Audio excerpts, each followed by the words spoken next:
Ahmedabad plane crash आज 1 महीना पूरा हो गया है। 12 जून को दोपहर 1:30 बजे 1:40 पर यह प्लेन क्रैश हुआ था और आज ये रिपोर्ट सामने आई है 12 जुलाई को।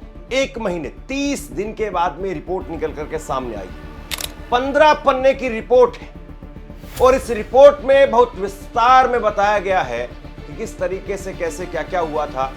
मोटे तौर पर जो उस रिपोर्ट में चीज निकल करके सामने आई है वो ये है कि एक पायलट ने दूसरे पायलट से कहा कि तुमने इंजन क्यों बंद कर दिया। ब्लैक बॉक्स में ये रिकॉर्डिंग दोनों पायलट की, वॉइस रिकॉर्डिंग दोनों पायलट की वो सुनाई दे रही है, जिसमें एक पायलट ने दूसरे से कहा कि तुमने इंजन बंद क्यों कर दिया। तो क्या पायलट ने सब कुछ किया जिसकी वजह से सब कुछ हो गया? लेकिन दूसरे पायलट की भी इसी में वॉइस रिकॉर्डिंग सुनाई देती। दूसरे पायलट ने तुरंत जवाब दिया कि नहीं, मैंने इंजन बंद नहीं किया। तो इंजन अगर पायलट ने बंद नहीं किया, स्विच अगर पायलट ने बंद नहीं किया, तो फिर किसने बंद किया? और फिर सवाल यह भी कि क्या इतने बड़े जहाज का इंजन बस केवल छू देने भर से बंद हो जाएगा या अपने आप बंद हो जाएगा? अब सवाल यह है कि क्या पायलट के ऊपर सारा दोष डाल करके उस बोइंग विमान कंपनी को बचाया जा रहा है? क्या पायलट पर दोष डाल करके जो बाकी बड़ी मछलियां हैं उन सबको बचा दिया गया है? अहमदाबाद प्लेन हादसे के 1 महीने बाद में शुरुआती जांच रिपोर्ट आ गई है। एयरक्राफ्ट एक्सीडेंट इन्वेस्टिगेशन ब्यूरो यानी AAIB ने 12 जुलाई को 15 पेज की रिपोर्ट सार्वजनिक की है।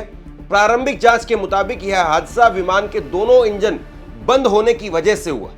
टेक ऑफ के तुरंत बाद एक एक करके दोनों फ्यूल स्विच ऑफ बंद हो गए। इस वजह से दोनों इंजन भी बंद हो गए।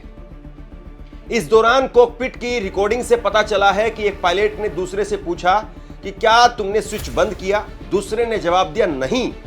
अमेरिकी मीडिया न्यूयॉर्क टाइम्स ने एक्सपर्ट के हवाले से कहा है कि रिपोर्ट में शामिल सभी पॉइंट में प्लेन में टेक्निकल गड़बड़ी न होने और पायलट से चूक की ओर इशारा कर रहे हैं। 12 जून को अहमदाबाद से लंदन जा रही फ्लाइट AI-171 टेक ऑफ के कुछ देर बाद ही मेडिकल हॉस्टल की इमारत से टकरा गई थी, जिसमें 270 लोगों की मौत हो गई, जिसमें 241 यात्री और क्रू मेंबर शामिल थे। सिर्फ एक यात्री इसमें इस हादसे में जिंदा बच पाया था।